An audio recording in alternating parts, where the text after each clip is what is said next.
देख रहे होंगे कि पूरे देश के जिसको मेन स्ट्रीम मीडिया कहा जाता है उसको नरेंद्र मोदी गोदी मीडिया बना चुके हैं। और गोदी मीडिया नहीं बन पाया उनमें से एक चैनल एनडीटीवी भी है। आपने देखा होगा कि एनडीटीवी के परिणय राय और राधिका राय जो उसके संस्थापक हैं, 9 अगस्त को मुंबई में 2019 में वो एयरपोर्ट पे उन्हें हिरासत में ले लिया था। वो विदेश जा रहे थे। मैं 23 अगस्त का जिक्र करूंगा मिर्ज़ापुर का।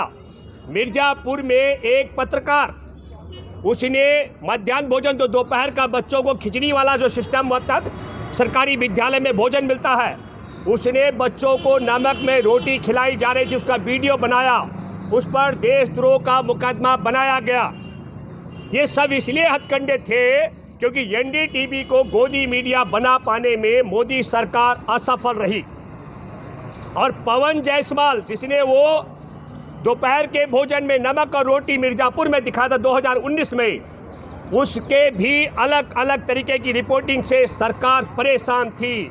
और एक तीसरा जिक्र हम करते हैं, वो है अर्नब गोस्वामी का, जो एक आर्किटेक्ट का, एक ठेकेदार का, उसके काम का 88 लाख रुपए दबा करके बैठा हुआ है। और 2016 से मोदी सरकार ने उसकी हिफाजत के लिए सुरक्षा व्यवस्था तैनात कर रखी है।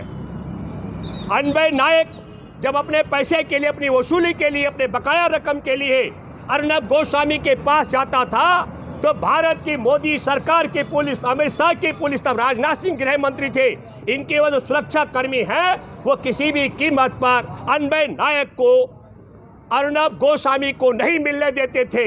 तो अर्नब गोस्वामी 83 लाख रुपए दबा के बैठा हुआ है। जब पुलिस उसे गिरफ्तार करती है, जेल में डालती है, तो गृह मंत्री, रक्षा मंत्री और भारत के अलग अलग राज्यों के मुख्यमंत्री और पूरा संघ परिवार उसके साथ खड़ा हो जाता है। अब मैं बात करना चाहता हूं कि जिस तरीके से मेन स्ट्रीम मीडिया को गोदी मीडिया बनाया गया है, उसी तरीके से अब भारत में जो सोशल मीडिया, खास करके यूट्यूब चैनल पर जो जनता की आवाज़, देश में एक एक व्यक्ति की आवाज़ और सरकारों की पोल खोल होती है, उसको भी गोदी मीडिया बनाने का षड्यंत्र जारी करने के लिए कानून में बदली कर दिया गया। संविधान के 357वां संशोधन कर दिया गया है। और वो क्या कहा जा रहा है, इसके लिए भी एक कानून बना दिया गया। राष्ट्रपति ने अधिसूचना जारी कर दी है। अब सोचने की बात है कि अचानक एक कैसे बदलाव आया। मोदी सरकार को ऐसा कैसे सूझा, बिहार के चुनाव में जैसे रिजल्ट आता है और बिहार के चुनाव के रिजल्ट आने के बाद एनडीए की जीत होती है, पर एनडीए के लोग जश्न नहीं मना पाते हैं। आपने देखा होगा रिजल्ट आने के बाद एनडीए की बहुमत से ज़्यादा सीटें हासिल हुई, 125 सीटें, लेकिन नीतीश कुमार ने किसी तरीके का भी जश्न नहीं मनाया। जो सरकार में बैठे मंत्री हैं वो चुपचाप रहे। सोशल मीडिया ने एक्सपोज किया इस पूरे मामले को। तब एक दिन बाद, कल का जिक्र है, आपने देखा होगा प्रधानमंत्री नरेंद्र मोदी जी ने भाजपा मुख्यालय में एक बड़ी सभा का आयोजन किया। और आपने दूसरा देखा होगा, इसका मैं पहले कारण क्या है, अब पूरे देश और दुनिया ने देखा कि जब तेजस्वी की सभा हो रही थी तो वहां हजारों हजार की संख्या में लोग थे। ये सोशल मीडिया का देन है। सोशल मीडिया दिखा रहा था एक एक जनसभा में कैसे लाख, 1.5 लाख, 2 लाख, 50-50 हजार लोग उसकी सभा में जुट रहे थे। और मेन स्ट्रीम मीडिया कहीं नहीं दिखा रहा था कि नरेंद्र मोदी के आगे की कुर्सियां खाली हैं, नीतीश कुमार के आगे की कुर्सियां खाली हैं। ये बात देश और दुनिया के मन में बड़ा सवाल है। जिस नरेंद्र मोदी को और जिस नीतीश कुमार को बिहार की जनता सुनने नहीं आई, उसके बक्सों में वोट कैसे निकला, ये बड़ा सवाल है। मैं इसलिए कहना चाहता हूं, मैं बधाई देना चाहता हूं कि यूट्यूब चैनल के माध्यम से देश और दुनिया में ये पोल खोल हुई। हमारे देश के निहत्थे जवान 15 जून को जब चीन की सेना ने पीट पीट कर मार डाले थे, 20 जवानों की हत्या कर दी थी, 76 जवान घायल कर दिए थे, किसी मेन स्ट्रीम मीडिया ने नहीं दिखाया। मैं बधाई देना चाहता हूं मोदी सरकार की कायरता की और हमारे जवानों की हत्या और बर्बरता की एक्सपोज को, रिपोर्ट को खुलासा करने का काम भी यूट्यूब ने किया।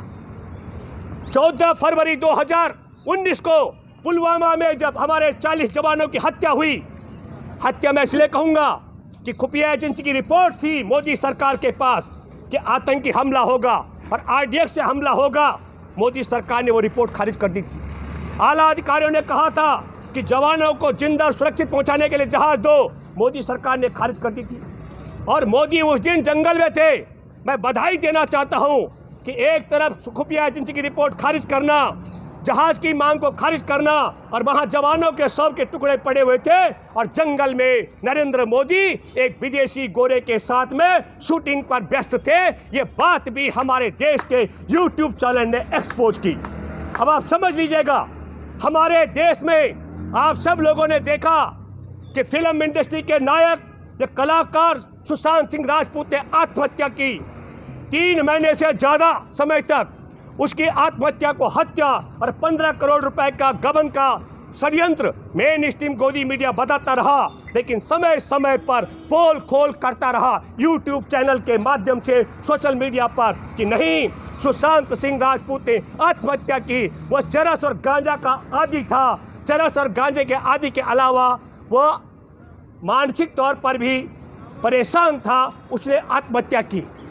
और इस आत्महत्या की पोल खोल मुंबई की पुलिस ने 24 घंटे में करवा दी, और हमारे एम्स में बैठे डॉक्टरों को 43 दिन लगे। और किस दिन पोल खोल की? मैं चौथी बात कहना चाहता हूँ। आपने देखा हाथरस की बेटी, एक छोटे किसान, 3 बीघा जमीन, 6 पशु पालने वाले वाल्मीकि परिवार में जन्मी बेटी, किस तरीके से उसकी कमर की हड्डी तोड़ी गई, जुबान काटी गई, गैंग रेप किया गया, हॉस्पिटल में उसका ढंग से उपचार नहीं किया गया, थाने में रिपोर्ट दर्ज नहीं की गई, उसको एम्स में भेजा था, और सफदरजंग में मरवा करके रात को उसके शव को मोदी ने और DM और CM योगी ने ठिकाने लगवा दिया। ये पोल खोल भी हमारे देश के मेन स्ट्रीम मीडिया की बजाय YouTube चैनलों ने ज़्यादा तत्परता के साथ की। ये बात भी हमको नहीं भूलनी चाहिए। हमको ये बात नहीं भूलनी चाहिए कि मेन स्ट्रीम मीडिया मौन रहा कि हमारे देश में राफेल 3 गुना महंगी कीमत पर मंगाया गया, लेकिन मेन स्ट्रीम मीडिया की बजाय YouTube चैनल ने एक पोल खोल की। CBI के निदेशक आलोक वर्मा को देर रात को, वो CBI के निदेशक थे, और वो राफेल घोटाले की FIR दर्ज करते, उससे पहले 12 बजे रात को उन्हें हटाया गया। मेन स्ट्रीम मीडिया मौन रहा, गोदी मीडिया, लेकिन YouTube चैनलों ने इस बात को एक्सपोज किया। इसके लिए मोदी सरकार डर रही है। हमारे देश का विकास दर संगठित क्षेत्र का -24 और असंगठित क्षेत्र का जोड़ दें तो -50 पहुंच चुका है। मेन स्ट्रीम मीडिया इस पर मौन है, लेकिन YouTube चैनल ने एक्सपोज किया कि हमारे देश का विकास दर -50 में पहुंच चुका है। संघ परिवार की सरकार कांप रही है। हमारे देश में बेरोजगारियों की जो दशा है वो 1945-47 के दशा में पहुंच चुका है। देश बेरोजगारों की लाइन लग चुकी है। हमारे देश में इस बात को अभी पोल खोल YouTube चैनल ने किया। जिस दिन 569 मामले थे देश के अंदर कोरोना के, तब देश में ताला बंद करके 14 करोड़ लोगों की रोजी रोटी छीन कर, रेल और बस सेवा बंद करके, पैदल चलते चलते जो भूख से मर रहे थे, जो रेल से कट के मरे, जो चलते चलते गाड़ियों से रौंद के मरे, जिन महिलाओं ने चलते चलते खुले आसमान में के नीचे बच्चे जने, इस बात को मेन स्ट्रीम मीडिया ने कहीं नहीं दिखाया। मजदूरों के पैरों पर पश टपक रहा था, खून निकल रहा था, खान निकल गई थी, और वो भूखे प्यासे चलते चलते मर रहे थे। इस बात को भी YouTube चैनल ने एक्सपोज किया। हमारे देश के अंदर रुपए की कीमत रसातल में चली गई। प्रधानमंत्री झूठ पर झूठ बोलता है मोदी, ये बात भी YouTube चैनल ने एक्सपोज की। हमारे देश से नेपाल को तेल जाता है, पेट्रोल डीजल, और भारत की अपेक्षा वहाँ 20 रुपये लीटर सस्ता बिकता है, यहाँ 20 रुपये महंगा मिलता है। 23 रुपये का लीटर का तेल 80 रुपये से महंगा बेचा जा रहा है। ये बात भी मेन स्ट्रीम मीडिया नहीं बताता, YouTube चैनल बताते हैं। हमारे देश के अंदर किसानों के लिए जो कानून था न्यूनतम समर्थन मूल्य, मैं बधाई देना चाहता हूँ, केरल की सरकार ने सब्जियों में भी शामिल कर दिया है। और न्यूनतम समर्थन मूल्य को ख़त्म करने के लिए और देश भर की मंडियों की ज़मीन को छीनने के लिए, और हमारे देश में जमाखोरी करा करके किसानों को लूटने और देश के उपभोक्ताओं को लूटने के लिए जो काले कानून लाया है मोदी सरकार, इनकी ज़्यादा पोल खोल मेन स्ट्रीम मीडिया ने नहीं, हमारे YouTube चैनलों के माध्यम से की गई है। तो मैं ये भी कहना चाहता हूँ कि हमारे देश के 137 करोड़ की आबादी में सबसे ज़्यादा, अगर घर घर तक एक एक व्यक्ति की आवाज़ और एक एक व्यक्ति की आवाज़ देश तक पहुंचाने का काम मेन स्ट्रीम मीडिया नहीं कर रहा है। कौन कर रहा है? यूट्यूब चैनल कर रहे हैं, फेसबुक कर रहा है। तो मैं बधाई देना चाहता हूं देश के युवाओं को जो यूट्यूब चैनल को संचालित कर रहे हैं। और दुख और अफसोस की बात है कि हमारे देश में सवाल ये यूट्यूब चैनल पर हमला नहीं है। हमारे देश की 137 करोड़ आबादी की जुबान, उनकी आवाज़ को दबाने का षड्यंत्र है मोदी सरकार का। अफसोस की बात है हमारे देश के राष्ट्रपति ने भी उस अधिसूचना को पर हस्ताक्षर कर दिए। मैं पूरे देश के 137 करोड़ आबादी से आग्रह करना चाहता हूं, जो कुछ अब आप अपने फेसबुक पे अब तक लिखते रहे हैं, उन सब को जो आप अपनी वेदना लिखते हैं, जो आवाज़ उठाते हैं फेसबुक के माध्यम से, जो यूट्यूब के माध्यम से, आपको किसी भी कीमत पर कभी भी, जैसे आपने देखा होगा हमारे देश में मास्क न लगाने वाले पर चालान करती है पुलिस, उसका वीडियो बना देती है। कल आपने देखा राजधानी दिल्ली में नरेंद्र मोदी सभा को संबोधित कर रहे थे, हजारों हजार की संख्या में लोग वहां पर थे, मास्क नहीं लगा हुआ था, सोशल डिस्टेंसिंग नहीं थी और स्वयं नरेंद्र मोदी ने भी मास्क नहीं लगा रखा था।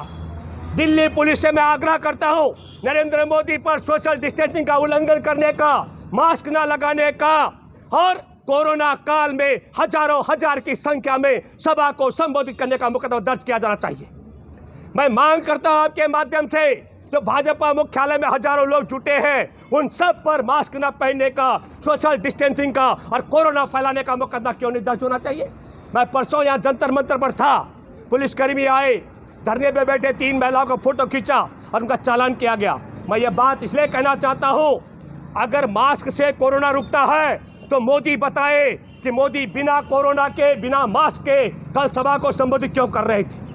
और मास्क से कोरोना नहीं रुकता है तो मास्क के नाम पर नौटंकी और चालान क्यों किए जा रहे हैं। मैं ये बात इसलिए कह रहा हूँ, इसका कोई कानून नहीं है, सिर्फ बोल दिया सरकार ने कि जिसके पास मास्क नहीं होगा उसका चालान किया जाएगा। अरे हम सब उठ खड़े हो और चालान करें मोदी का कि मोदी, चीन का कोरोना भारत में कैसे आया, ये सवाल आपको करना चाहिए। मैं ये बात इसलिए कह रहा हूँ, अब जो कानून आया है उस कानून के मुताबिक हम जो बोलते हैं, आप 137 करोड़ आबादी में से लाखों लाख लोगों तक जो बात पहुंचती है, हर मुद्दे पर हम उठाते हैं। मैं अकेला भूपेंद्र रावत नहीं, देश भर के तमाम हजारों युवा युवतियां इस देश में अव्यवस्था के खिलाफ जो आवाज़ उठाते हैं, देश के किसान के पक्ष में, आदिवासी के पक्ष में, दलित के पक्ष में, भूमिहीन के पक्ष में, मछुआरे के पक्ष में, शहरी गरीब के पक्ष में, असंगठित क्षेत्र के कामगार के पक्ष में, किसान के पक्ष में, छोटे व्यापारी के पक्ष में, देश के जवानों के पक्ष में, सीमा पर जो विदेशी हमले हो रहे हैं मोदी की कायरता के कारण उसके पक्ष में, पाकिस्तान में इनके बैठे आतंकवादियों के खिलाफ हम सब आवाज़ बार बार उठाते हैं। वो मैं इसलिए कह रहा हूँ कि भारत की जेल में बंद आतंकवादियों का कंधार इन्होंने पहुँचाया। वो पाकिस्तान में बैठ करके इनके इशारे पर, संघ परिवार के इशारे पर हमारे देश पर समय समय पर हमला करता है। तो मैं आपसे कहना चाहता हूँ, उठ खड़े हो पूरे भारत के लोगों। ये नालायक कृत्रिम कोरोना लाकर हमारे देश के लोगों की रोजी रोटी छीने, अब कहते हैं मुंह पर मास्क लगा के चलो, नहीं तो 500-500 का चालान होगा। और मैं आपसे कहना चाहता हूं, हमारे देश में अभिव्यक्ति की स्वतंत्रता है। हम मानते हैं कुछ कायदे कानून होने चाहिए, पर कैसा कायदा कानून होना चाहिए। 9 अगस्त को आपने एनडीटीवी के संस्थापक परिणय राय और उनकी पत्नी राधिका को हिरासत में ले लिया।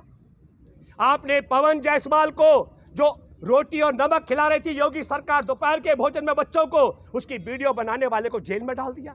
और 83 लाख रुपए पर कब्जा करके 2 लोगों की, अनबय नायक और उसकी मां की आत्महत्या करा चुके अर्नब गोस्वामी के साथ न केवल पूरी सरकार खड़ी है, जिस तरीके से एप्लीकेशन लगी और तत्काल सुप्रीम कोर्ट ने जमानत दे दी। दुष्यंत हैं जो बार एसोसिएशन के अध्यक्ष दुष्यंत दुबे, उन्होंने भी कहा हमको तो लगता है कि देश के मीडिया को भी मोदी चला रहे हैं, देश की अदालतों को भी मोदी चला रहे हैं और देश की पूरी व्यवस्था को भी मोदी चला रहे हैं और पड़ोसी देशों के आतंकवादियों को मोदी चला रहे हैं। और अब देश के सोशल मीडिया को भी मोदी चलाना चाहते हैं। ये बात हमको मंजूर नहीं है। मैं आप सब लोगों से आग्रह करता हूं कि उठ खड़े हों, और मैं भूपेंद्र रावत आपसे अपील करता हूं कि मोदी या संघ परिवार के जुल्म ये छोटी बात है। हमारे पुरानों ने तो अंग्रेजों को उखाड़ फेंका, इसलिए इस संघ परिवार की व्यवस्था को उखाड़ फेंकने के लिए और हमारे देश में जन जन की आवाज़ को जिंदा और बुलंद रखने के लिए सोशल मीडिया पर अंकुश लगाने का जो षड्यंत्र मोदी सरकार कर रही है, इसके खिलाफ हम सबको एकजुट होना पड़ेगा। मैं आपसे अपील करने के लिए आज आया हूं। जहां तक मेरी बातें पहुंचे, हमने एक पेज शुरू किया वॉइस ऑफ इंडियन पीपल्स। वो इसलिए किया ताकि आसानी से संवाद हो सके, हम एक दूसरे के टच में रहें। मैं आप सबसे अपील करने आया हूँ, देश में जितने भी लोग अपने पेज और YouTube चला रहे, हम सब लोग एकजुट होंगे, संगठित होंगे और उखाड़ फेंकेंगे इस व्यवस्था को जो हमारे देशवासियों की आवाज़ को दबाने के लिए काला कानून, दमनकारी कानून YouTube, और खास करके YouTube का मतलब इंटरनेट के माध्यम से जो वीडियो, जो सूचना आदान प्रदान होती है, उसको रेगुलेट करने के नाम पर देश के युवाओं को जेल में डालने का षड्यंत्र करेगी। मैं ये बात इसलिए भी कहना चाहता हूँ आपके सामने, आप सबको मालूम है कि नहीं, धारा 370 का विरोध करने वाले एक पत्रकार है कश्मीर में, वो 806 दिन से आसिफ सुल्तान वो जेल में बंद है। और बिहार में धारा 370 का विरोध करने वाला जनता दल यू, जो 6 अगस्त को संसद के अंदर 2019 में धारा 370 को हटाने का विरोध किया, उसके नेता को मुख्यमंत्री बनाया जा रहा है। तुर्की में गया आमिर खान, वहां तुर्की के राष्ट्रपति ने विरोध किया था धारा 370 को हटाने का, उसको देशद्रोही बताया जा रहा है। और अमेरिकी राष्ट्रपति नवनियुक्त, उन्होंने CAA-NRC का विरोध किया, उन्हें बधाई दी जा रही है। वहां के हमारे भारतीय मूल की बेटी कमला हैरिस, हम बधाई देते हैं पूरे देश के